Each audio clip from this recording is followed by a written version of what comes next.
नमस्कार दोस्तों, इस वीडियो के अंदर बातचीत करने वाले IFCI लिमिटेड के बारे में। और आप सभी को पता है इस कंपनी को हमने अपनी प्रीवियस वीडियो में फंडामेंटल तौर पर, टेक्निकली तौर पर कई बार कवर किया है। काफी नीचे से इस कंपनी को कवर करते आ रहे हैं और बीते एक साल में कंपनी के अंदर काफी अच्छे रिटर्न बने। बट अगर हम निचली ओर से देखें तो कंपनी के अंदर हमें 1000% से ऊपर के रिटर्न बनते हुए देखने को मिल रहे हैं। साल 2020 की बात करें, जब कोविड का समय था, सभी स्टॉक्स के अंदर काफी अच्छी पिटाई देखने को मिली। इस स्टॉक के अंदर भी हमें काफी भीषण गिरावट देखने को मिली और जो हमें कंपनी का लो लगते हुए देखने को मिला अप्रोक्सीमेटली 3 रुपए का। और वहां से देखा जाए तो कंपनी के अंदर 1200% की तेजी एज ऑफ नाउ हमें बनते हुए देखने को मिल रही है और अपने प्रीवियस रेजिस्टेंस के पास पहुंच चुके हैं। एंड इसी बीच जो अच्छी चीजें घटी हैं उसके बारे में डिस्कस करूं तो कंपनी की जो मार्केट कैप है वो हमें काफी अच्छे से इन दिनों इंक्रीज होते हुए देखने को मिल रही है। 7000 की market cap as of now हमें 9000 करोड़ की मार्केट कैप में कन्वर्ट होते हुए देखने को मिल रही है। तो ये काफी बड़ा प्लस पॉइंट है और यहाँ पर क्या पॉसिबिलिटीज बन रही हैं उसके बारे में भी हम डिस्कस करेंगे। अगर आप इस तेजी का हिस्सा नहीं हो तो ऐसे कौन से लेवल्स हैं जिनके ऊपर अपने ध्यान को केंद्रित करना चाहिए और यहां से बाइंग करने के बाद भी आपको एक काफी अच्छे रिटर्न बनने की संभावना है। वीडियो एंड तक जरूर देखिएगा दोस्तों, ताकि सारी चीजें आपको अच्छे से समझ में आ सकें और आप एक बेहतर डिसीजन ले सकें। इस कंपनी का अगर हम थोड़ा सा ओवरव्यू लेने की कोशिश करें तो आज़ादी के बाद इस कंपनी का गठन हुआ था, जो कि गवर्नमेंट की कंपनी है। एंड उसके बाद इसका दोबारा से रीस्ट्रक्चर हुआ, जहां कंपनी ने अपने सेगमेंट को इंक्रीज किया और ये कंपनी पावर सेक्टर में भी आते हुए देखने को मिली।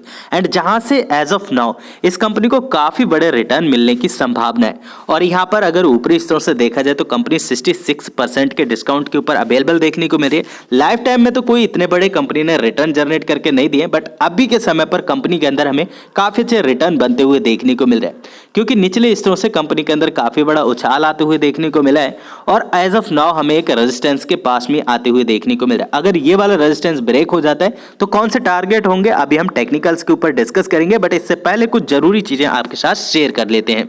यहाँ पर जो सबसे जरूरी चीज है, दिसंबर का डेटा आपके सामने अवेलेबल है जो रिलीज हो चुका है और जो आंकड़े हमारे सामने आए वो काफी ज्यादा हैरत अंगेज करने वाले, क्योंकि यहाँ पर देखा जाए जो प्रमोटर की हिस्सेदारी है, जो कि हमारे राष्ट्रपति हैं, इनकी हिस्सेदारी हमें कंसिस्टेंट देखने को मिल रही है। हालांकि पिछली जो हिस्सेदारी है उससे हमें इंक्रीजमेंट देखने को मिल रहा है और एज ऑफ नाउ जो कंपनी के अंदर बड़े इन्वेस्टर्स हैं उनकी हिस्सेदारी के अंदर भी हमें इजाफा होते हुए देखने को मिल रहा है, जो कि FII और DII की बात की जाए तो यहाँ पर हमें 2% से ऊपर की हिस्सेदारी देखने को मिल रही है। 0.1% की हिस्सेदारी यहाँ पर भी इंक्रीज हुई है।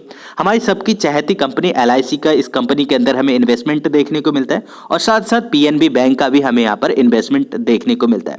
गवर्नमेंट की स्टेक की बात की जाए तो यहाँ पर गवर्नमेंट की स्टेक भी है जो कि अप्रोक्सीमेटली 4% की है।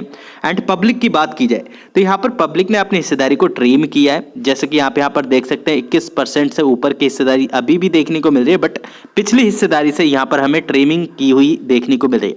21.76% की हिस्सेदारी थी और एज ऑफ नाउ 21.5% की हिस्सेदारी हमें यहाँ पर देखने को मिल रही है और जो शेयर होल्डर्स की गिनती है वो भी हमें यहाँ पर इंक्रीज होते हुए देखने को मिल रही है। अब ये जो बड़े बड़े इन्वेस्टर्स हैं इन्होंने अपनी हिस्सेदारी को इस कंपनी के अंदर क्यों इंक्रीज किया, जैसे आप सभी को पता होगा इस कंपनी के बारे में जब हमने फर्स्ट एनालिसिस किया था और जो हमने इसका चार्ट को एनालाइज किया था, हमने कहा था कि यहाँ से हमें काफ़ी अच्छी तेजी देखने को मिल सकती है। उसके पीछे एक लॉजिक था, क्योंकि यहाँ पर कंपनी जो है एक लॉस मेकिंग कंपनी से एज ऑफ नाउ हमें एक प्रॉफिट मेकिंग कंपनी में कन्वर्ट होते हुए देखने को मिल रही है। तो जब यहाँ से ग्राफ जब इस तरफ ऊपर की तरफ आता है तो यहाँ से जो तेजी हमें बनते हुए देखने को मिलती है, एक लॉन्ग लास्टिंग तेजी बनते हुए देखने को मिलती है।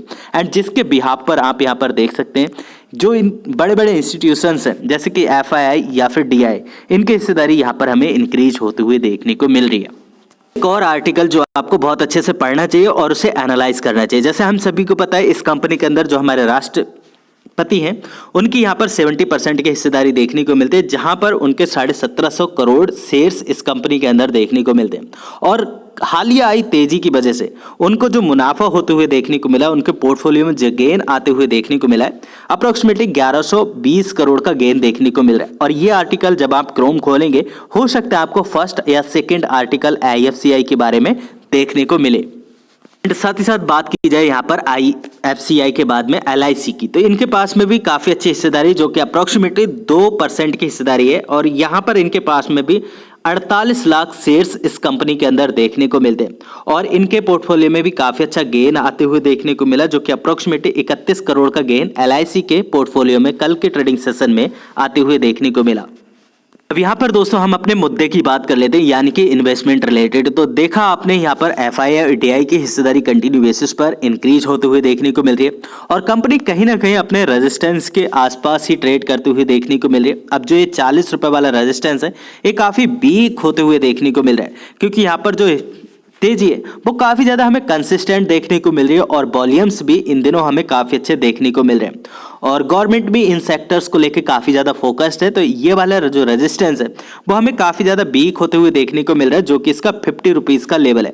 और अगर ये कंपनी 50 रुपीज के लेवल के ऊपर सस्टेन कर लेती है तो उसके बाद इसके लिए कोई भी रेजिस्टेंस देखने को नहीं मिल रहा है। सीधे कंपनी के पास में जो अगला रेजिस्टेंस देखने को मिलेगा वो यहाँ पर 100 रुपीज का देखने को मिलेगा। हालांकि यहाँ पर कंपनी एक बार 80 और 85 रुपीज के पास में थोड़ा सा स्ट्रगल करते हुए देखने को मिल सकते हैं, क्योंकि इसका एक पास्ट रेजिस्टेंस यहाँ पर हमें बनते हुए देखने को मिला था।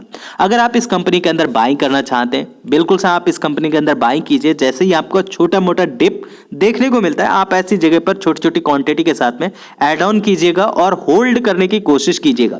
हो सके तो आप यहाँ पर Q4 तक कंपनी को होल्ड कीजिए, इस बीच में आपको काफी अच्छे रिटर्न मिल सकते हैं। इनकेस मेरे द्वारा दी गई जानकारी आपको अच्छी लगती है, पसंद आती है, नीचे लाइक का बटन है दोस्तों, उसे प्रेस करके मुझे इनकरेज जरूर कीजिएगा। आपका एक लाइक मुझे बहुत ज्यादा मोटिवेट करता है और इस वीडियो को 4 लोगों तक सेंड करने का दम रखता है। इनकेस आप चैनल पे पहली बार होंगे, आप चाहें तो चैनल सब्सक्राइब करके फैमिली का हिस्सा बन सकते हैं। फिर मिलेंगे नेक्स्ट वीडियो में, तब तक आप अपना बहुत ढेर सारा ख्याल रखिए। Thanks for watching, see you next video, bye bye for now, God bless.